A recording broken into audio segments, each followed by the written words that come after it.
Welcome back to the deep dive. Today, we are looking at something you might literally be doing right now. Hmm. It's this massive, and I think often invisible force, backyard bird feeding. It really I is. mean, just think about the scale for a moment. We're talking about over 57 million households in the U.S. alone. That's nearly half the country. And they're spending more than $4 billion a year just on bird food. It's not just a hobby, you know. It's probably one of the most common and continuous forms of human-wildlife interaction on the entire planet. Right. And it's this huge ecological intervention. But when we've tried to understand it in the past, we tend to stick to the surface, you know. Who's feeding? What seed are they buying? The demographics. Exactly.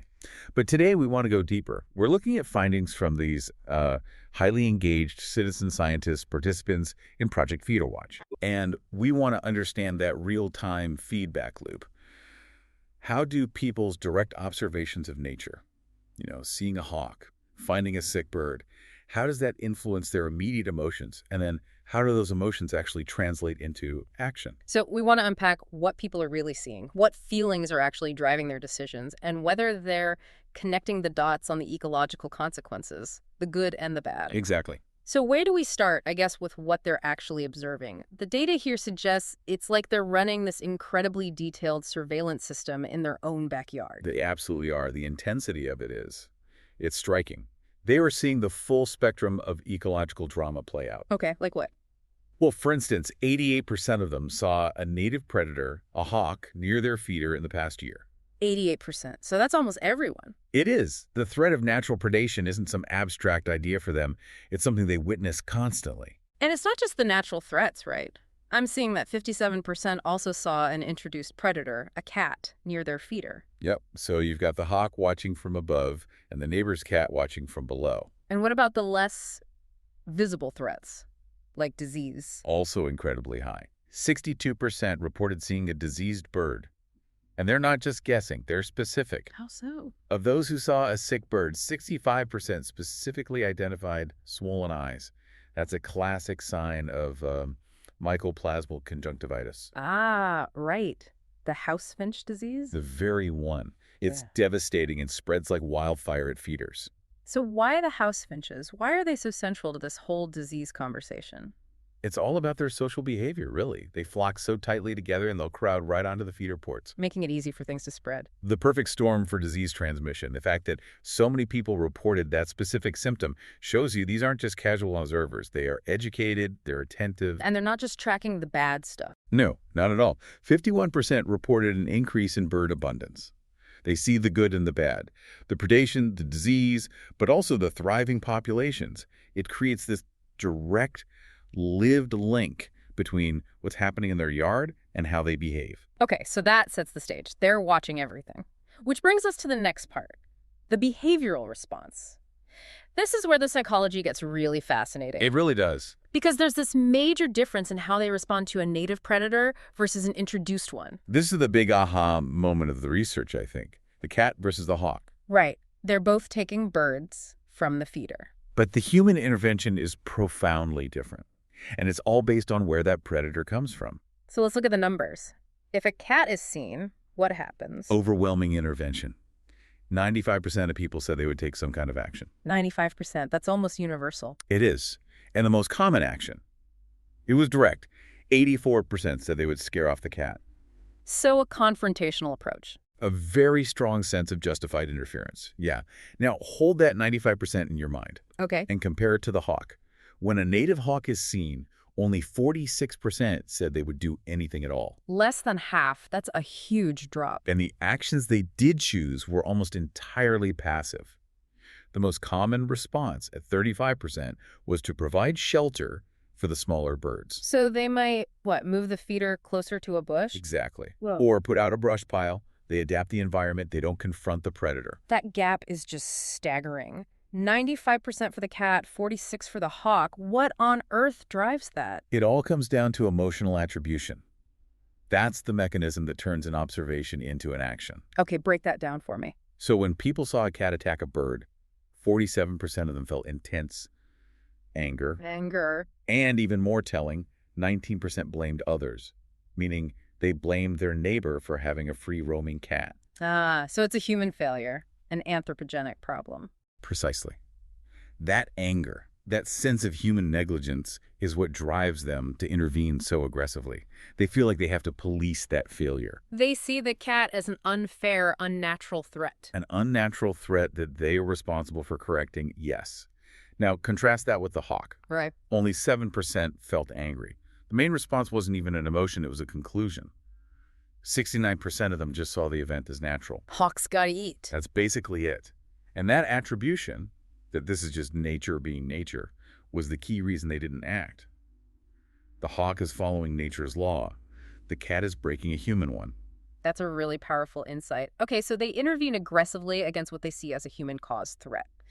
Let's shift gears now to how they handle internal threats, specifically the disease we talked about earlier. Right, the disease. So their willingness to act is still very high. 70% said they would take action after seeing a sick bird. Still a big number. A very big number. But the type of action shifts completely. It moves from that aggressive intervention with the cat to more passive maintenance. So what were they doing, mostly? The number one action for 67% was cleaning their feeders more often, or maybe taking them down for a while. So they're addressing the environment, the source of the contamination? Exactly. They're not going after the victim. Wrong. In fact, only a tiny fraction, like 8%, said they would try to catch the sick bird to get it help. It's all about sanitation. And this passive, cleaning-focused response is tied to a different emotion than the anger we saw with the cats, right? Yes, absolutely.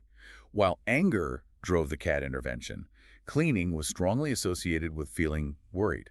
Worried. And interestingly, while very few people, only 6%, blame themselves for the disease, Which we'll come back to. which we will definitely come back to.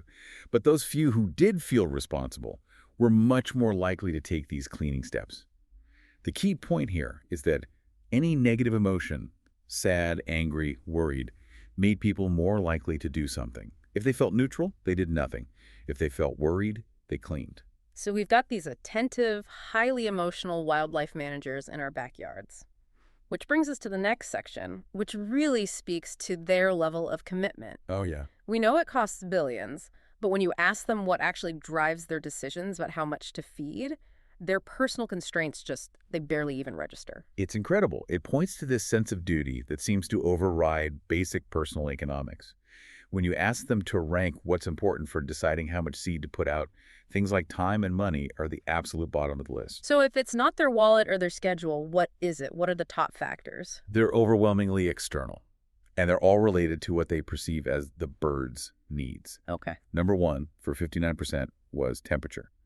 The colder it gets, the more food they put out. That makes intuitive sense. They think the birds need help. Right. Number two, at 39%, was the abundance of birds at the feeders. That's positive reinforcement. Exactly.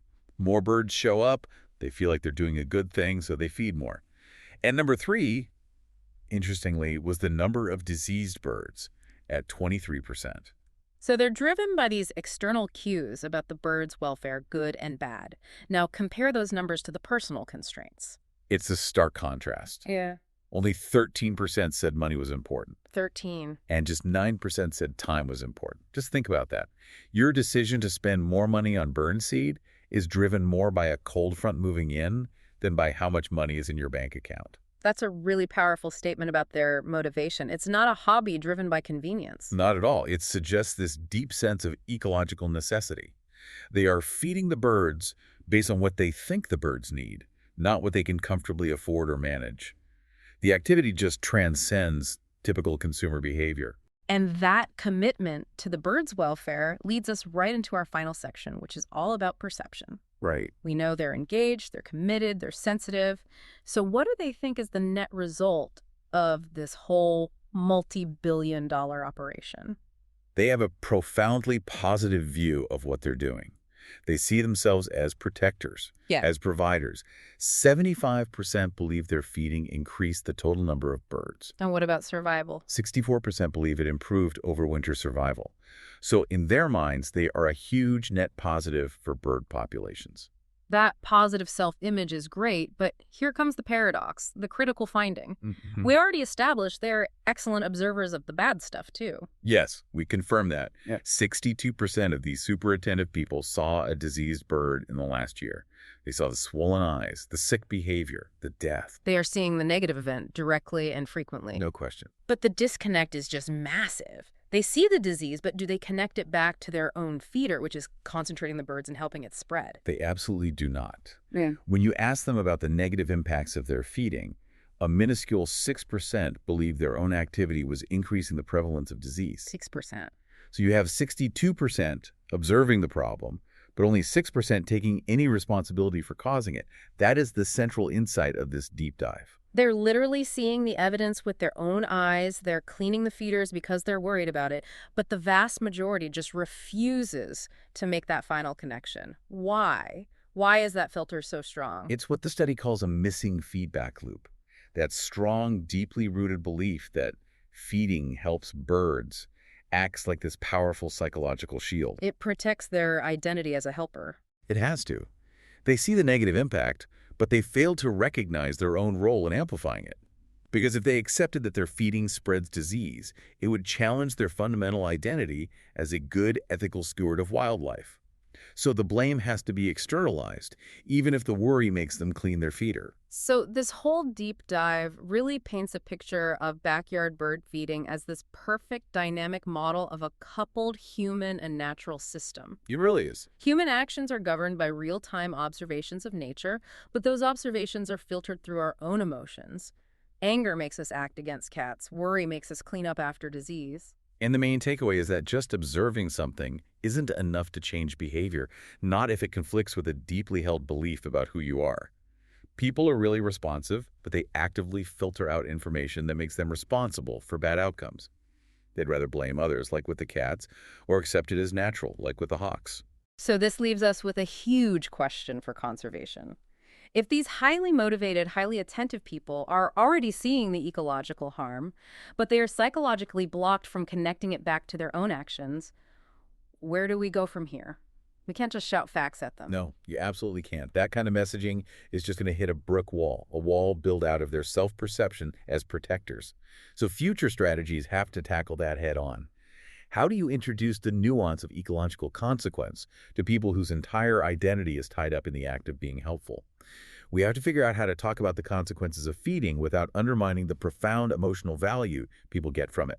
The real challenge, I think, is asking people to question their own generosity.